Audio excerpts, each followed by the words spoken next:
इस पे अल्लाह लिखा है। अरे वाह, इस बकरे को तो मैं ही खरीदूंगा। ऐसे कैसे? मैं भी तो यहाँ खड़ा हुआ हूँ। तुम खड़े हुए हो या बैठे हुए हो, अपने को कोई मतलब नहीं। कीमत बताओ भाई। 1 लाख।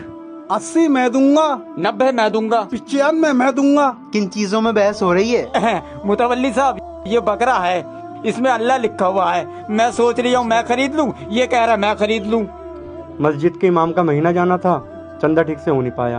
अरे हमें बकरा खरीदना है, तुमने इमाम साहब के पैसे भी तो बहुत बढ़ा दिए, 10,000 रुपए। ये लो। अच्छा, बकरे पे अल्लाह लिखा हुआ है तो उसकी कीमत 1 लाख रुपए देने को तैयार हो। और मस्जिद के इमाम जो हाफिज कुरान है, पूरा कुरान पाक उनके दिल में उतरा हुआ है। कुरान पाक में कई बार अल्लाह आया है। इस बकरे पे अल्लाह लिखा हुआ दिखता है, लेकिन वो अल्लाह नहीं दिखता। एक बात याद रखना, जिस मोहल्ले का इमाम परेशान होगा, वो मोहल्ला वो बस्ती कभी खुश नहीं रह सकते। उन पे हमेशा अल्लाह का अजाब रहता है।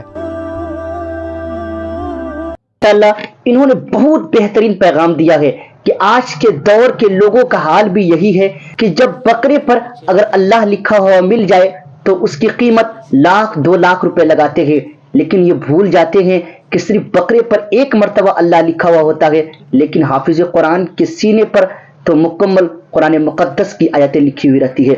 वो इस तरीके से वो पूरा कुरान मुकद्दस अपने दिल में बसा करके रखता है, अपने ज़हन में बसा करके रखता है, लेकिन उसकी कीमत पता है कितनी है? उसकी कीमत 8 से 9 हजार या 10,000 रुपए है। अपने लिए जो पसंद करे वही इमाम के लिए भी पसंद करे। जब आपके घर का खर्चा 10,000 में नहीं चल सकता है तो इमाम भी इसी जमीन का मखलूक है, उनके घर का खर्चा 10,000 में कैसे चल सकता है? इसी तरीके से एक मुतवल्ली साहब इमाम साहब की बारगाह में आते हैं।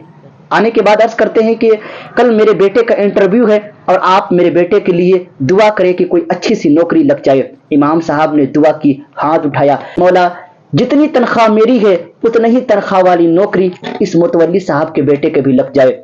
जब ये दुआ उस मुतवल्ली साहब ने सुना ना तो उसके होश फाख्ता हो गए, वो गुस्सा हो गए। वो कहने लगे कि मेरे बेटे का गुजारा 10,000 में कैसे हो सकता है? तो इमाम साहब ने बड़ी संजीदगी के साथ ये बात बताई। कहा कि मुतवल्ली साहब, मैं भी इसी जमीन का मखलूक हूँ, मैं भी इसी जमीन का रहने वाला हूँ। जब आपके बेटे का खर्चा 10,000 में नहीं चल सकता है तो जरा सोचे तो सही कि मेरे भी बच्चे हैं, मेरे भी घर वाले हैं, मेरे घर का खर्चा 10,000 में कैसे चल सकता है? जरा सोचे ना कि एक इमाम अपनी जिंदगियां किस तरीके से गुजारता है। वो सिर्फ ये सोचता है कि अगर हम ये काम छोड़ देंगे तो दीन की तबलीग कौन करेगा, मुसल्ला कौन संभालेगा, तो मेहराब का जीनत कौन बनेगा? यकीनन आलिम दीन की इज्जत करे और समझने की कोशिश करे।